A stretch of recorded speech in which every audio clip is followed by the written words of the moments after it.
Série informativa do IAB, especial 35 anos da Constituição da República Federativa do Brasil.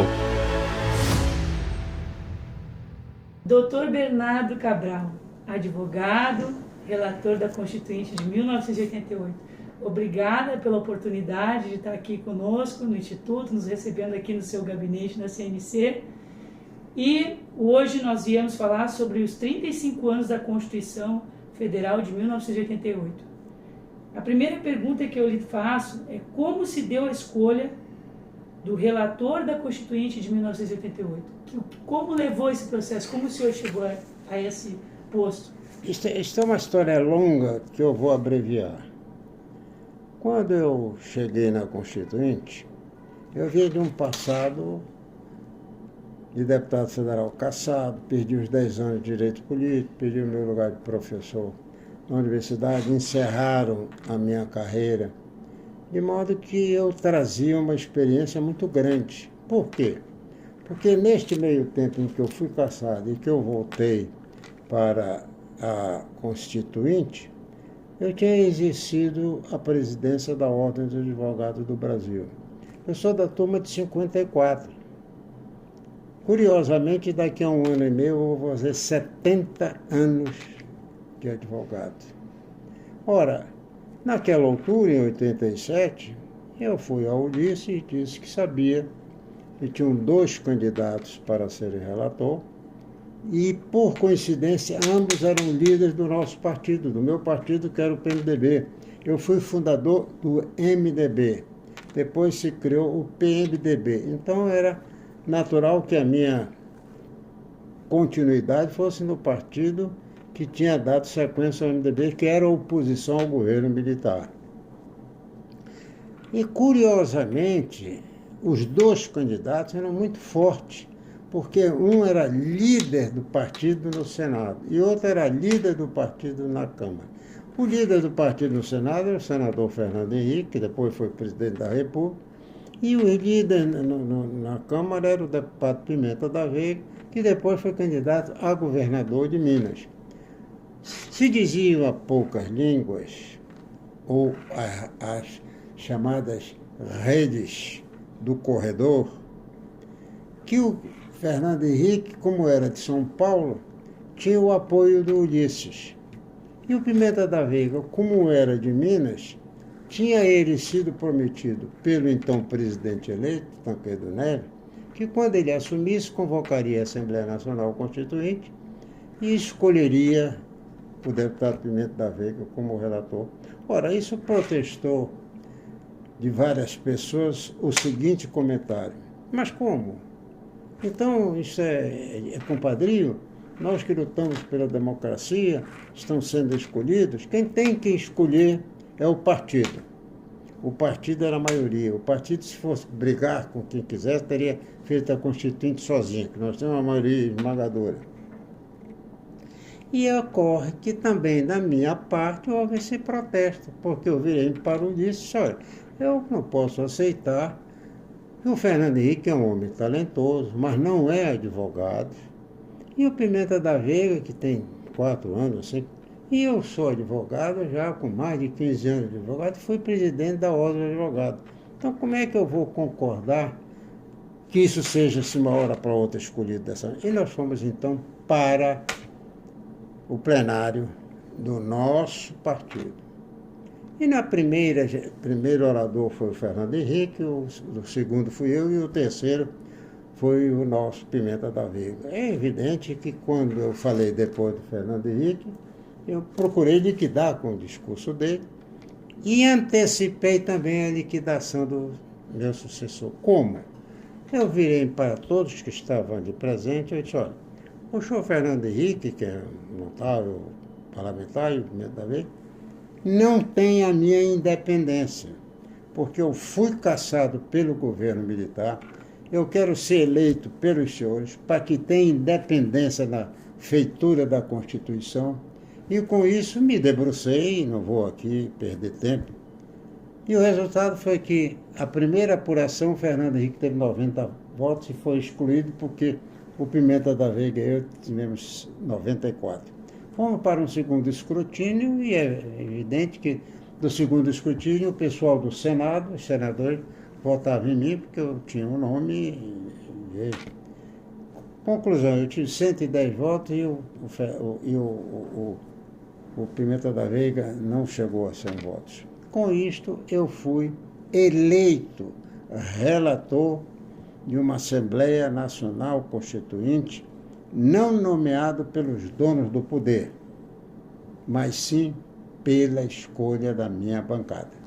E qual a importância dessa nomeação pelo voto, né, pela eleição, para os trabalhos da Constituinte? É evidente que isso me deu uma independência, que eu não tinha que ficar subordinado nem ao Ulisses Guimarães, nem ao presidente da República, nem quem tivesse que comandar. Eu era o relator independente. E você sabe que a Constituição foi feita sem nenhum esboço antecipado. Nenhum.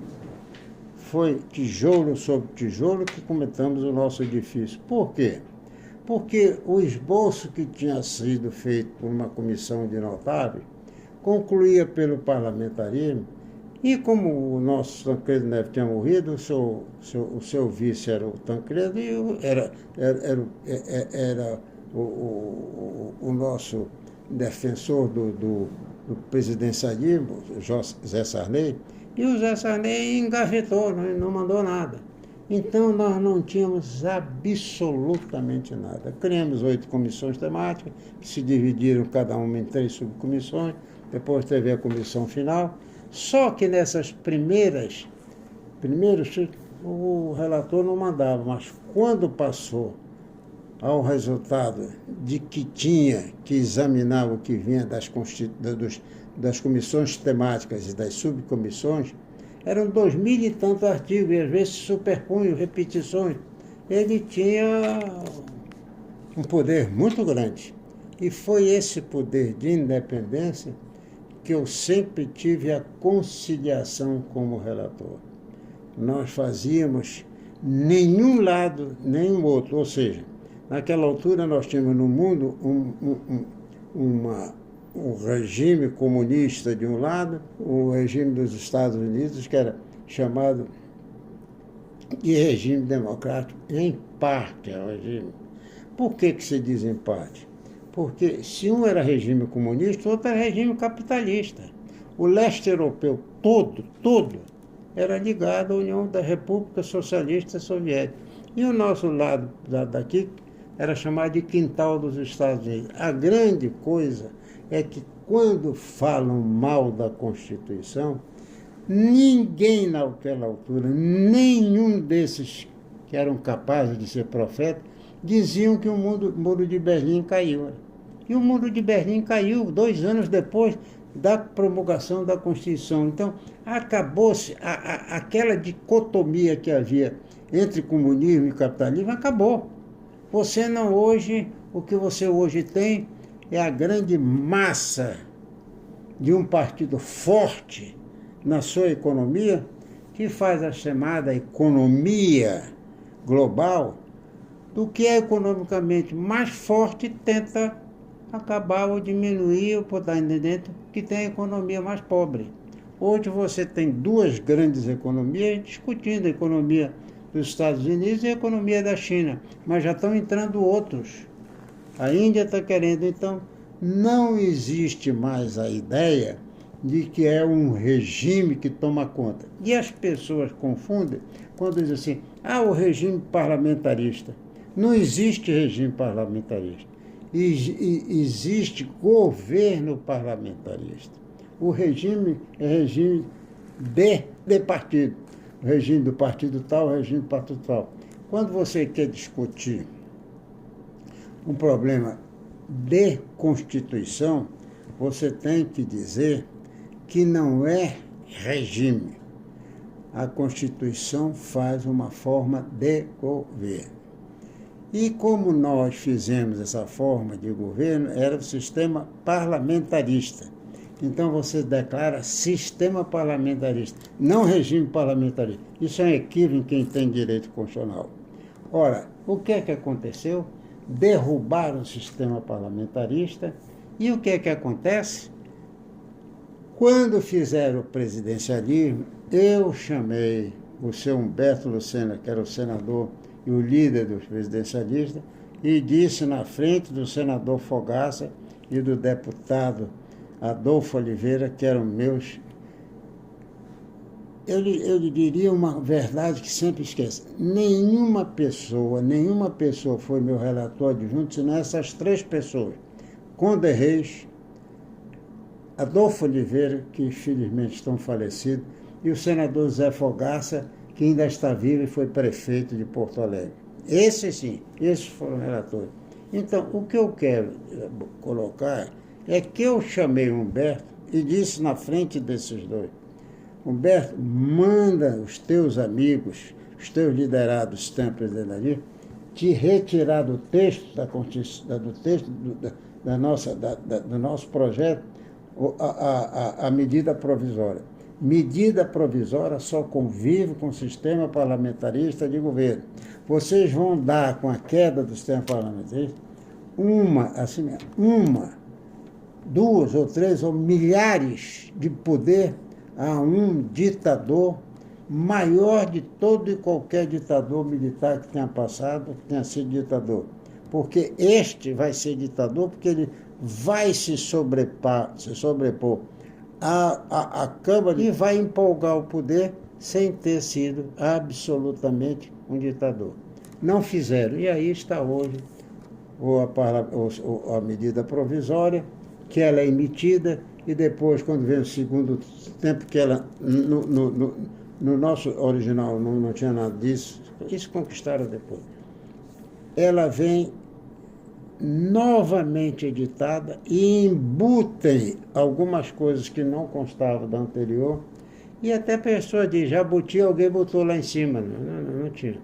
Então, o que eu quero dizer é que este nosso texto constitucional, esta Constituição que está fazendo os 35 anos, esta Constituição que é chamada longa, é preciso que as pessoas sintam que quem a fez, quem contribuiu, foram políticos caçados, outros enviados para fora do país, banidos, outros aposentados, outros foram postos para circulação. Quando veio a anistia, eu devo dizer que eu cumpri os meus 10 anos, eu não fui anistiado. Eu paguei a força incrível que eles fizeram contra um cidadão sem ser beneficiado. Mas os que foram beneficiados retornaram. O que é que eu quero dizer? Aquela diáspora cedeu lugar ao reencontro. Onde? Na Assembleia Nacional Constituinte. E cada um punha o seu artigo, então ela cresceu. A ponto, quando nós fomos reduzindo, elas ficaram, em vez de 2.000 e tantos artigos parados, em 245. Ou seja, ela tem alguma coisa infraconstitucional? Tem. Ela é longa? É. Mas acontece que é preciso saber que nós, os constituintes, pusemos nas disposições transitórias que, ao cabo de 5 anos da sua promulgação, a revisão da Constituição seria feita, sabe como? Pelo voto simples da maioria. Senado e Câmara se reuniam e emendariam a Constituição sem precisar daquela exigência de 3, nada, era maioria simples. Isso foi jogado fora. Eu não era mais parlamentar, não tenho nada que falar mal de quem fez ou deixou de fazer, os que participaram da revisão, mas nós perdemos essa oportunidade. O que eu quero dizer, ponto final em quem fala que esta Constituição não é a mais autêntica e democrática Constituição do mundo inteiro. Todos os temas que o senhor falou e relacionou como modernos que estão na Constituição de 88 e que fazem parte, entre eles, a questão indígena, a questão do meio ambiente, gênero, das liberdades, da igualdade racial. Como ela tem esses temas que são tão modernos que ninguém esperava, como o senhor falou, que, pelo que resultou dela, e a sua duração ser tão longínqua. Você veja como isto faz eu relembrar. No começo eu dizia que nós não tivemos nenhum esboço prévio. Esse texto constitucional foi feito por várias inteligências, não foi só uma do relator ou de outro. Foram de pessoas que pensavam, que prescrutavam, foram as emendas populares, tudo compareceu para que tivesse isso. Você vê, ninguém falava 35 anos, mas se você colocar mais 2 anos de trabalho, 37, e meio ambiente, nos quilombos, enfim, o que eu quero dizer é que esses profetas do Apocalipse, porque foi não só o senhor presidente da República, o senhor ministro da Fazenda, o senhor consultor da República, diziam, cada um, que essa Constituição não duraria 6 meses, que ela tornaria o país ingovernável. E que todos vissem do que estava sendo lançado de moderno. Está aí o resultado. Nós temos uma Constituição que sobrevive, que impediu golpes de Estado, porque nós saímos de uma excepcionalidade institucional para um reordenamento constitucional. Você convivia com o obscurantismo. Não é fácil você colocar de volta os direitos que tinham perdido, porque todas as constituições do Brasil, as anteriores, todas, começavam com o Estado. Esta Constituição de 88 começa com o indivíduo. É por isso que ela é chamada Constituição Cidadã. Você abre o seu pórtico, é uma questão fantástica. Você tem ali o que é o país. E não só um país na sua grandeza de área territorial, da grandeza dos seus constituintes, da grandeza do que o povo confia, da grandeza que o povo respeitar, da grandeza que o povo tem. Porque se um povo não ama a sua Constituição, se você não tem Constituição, se o Poder Legislativo estiver fechado, nós estamos numa ditadura. E a ditadura não acrescenta nada a um povo, ao contrário. De modo que o que nós deveríamos, todos nós brasileiros, era cumprir essa Constituição em 1988. E 5 de outubro será uma data, esta sim, que deveria ser uma data notável para nós, e não outras que não merecem tanta glorificação. Doutor Bernardo, e a advocacia como indispensável à administração da justiça, estando lá no artigo 133 da Constituição, por que dizem que foi uma reserva de mercado? Como o senhor avalia a colocação? Eu acho que isso foi uma espécie de pessoas que não conheciam porque nós queríamos colocar no texto constitucional, que nenhuma Constituição do mundo possui, um artigo que mostrasse que a advocacia era indispensável à administração da justiça, por uma razão. Na época da repressão aguda, você perde dos governos ditatoriais, habeas corpus, todos os quesitos. E as pessoas confundem o advogado com o credo dos seus constituintes. Veja bem,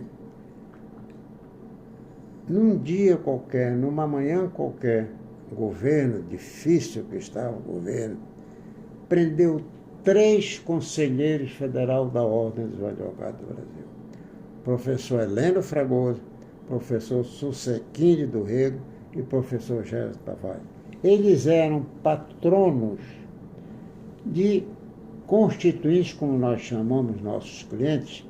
Eles eram patronos de clientes que tinham sido caçados, que eram comunistas, mas nenhum advogado, quando defende os direitos do seu cliente, ele está dizendo que está defendendo o regime político do seu cliente. Ele está defendendo a liberdade do seu cliente. E essa liberdade, pois os 3 foram encapuzados, foram presos.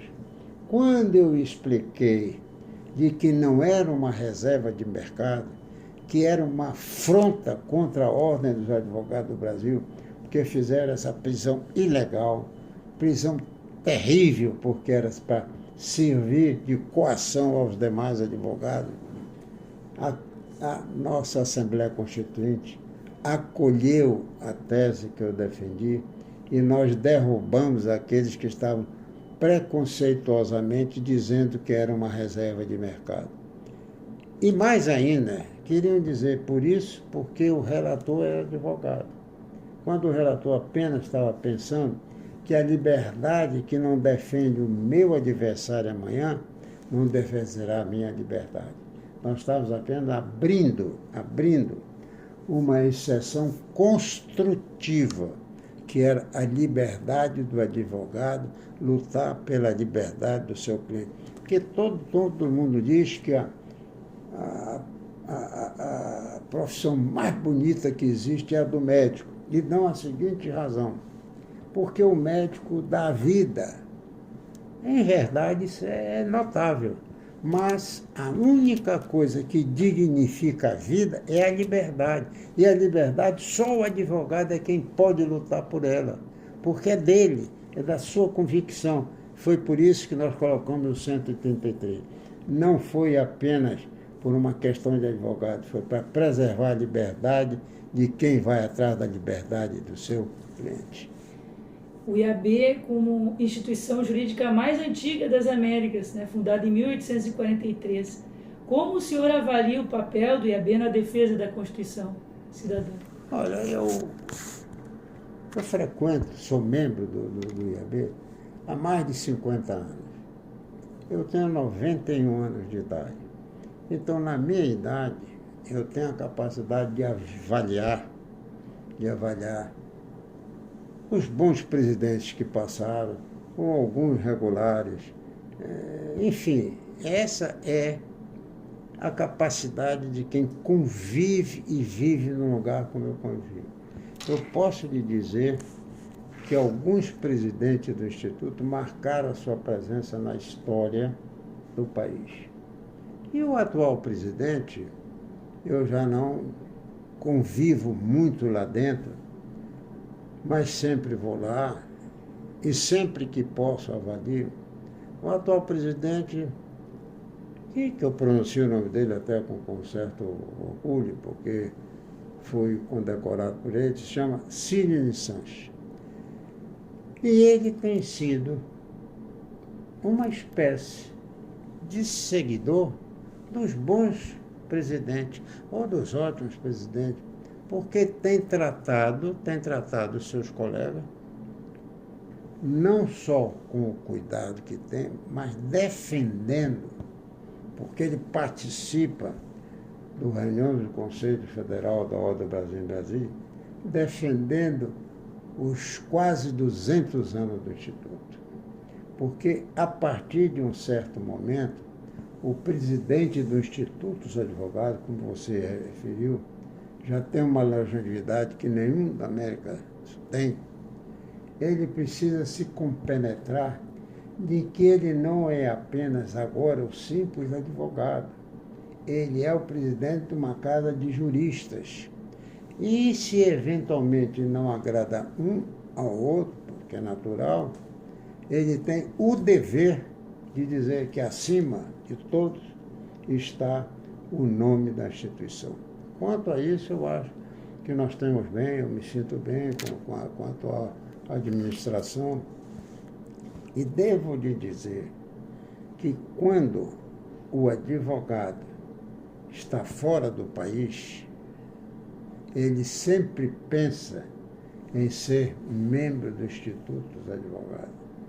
Porque ele conhece lá fora, hoje, o que se passa aqui dentro, todo mundo conhece.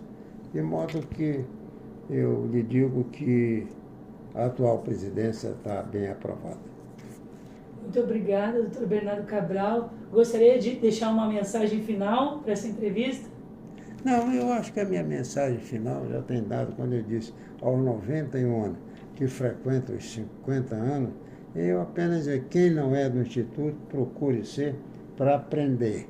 Porque ninguém chega nunca no dia da sabedoria. Está sempre na véspera do conhecimento. E se ele estar, ele vai ampliar o que ainda não conhece. Esse seria, não um conselho, porque ninguém segue conselho, mas pelo menos uma sugestão. E ainda mais como essa é uma sugestão de uma certa experiência. Vou fazer quase 70 anos de exercício da advocacia. É uma coisa muito grande. Parabéns. Muito obrigada. IAB Nacional, 180 40 anos. Na vanguarda do direito desde 1843. Associe-se.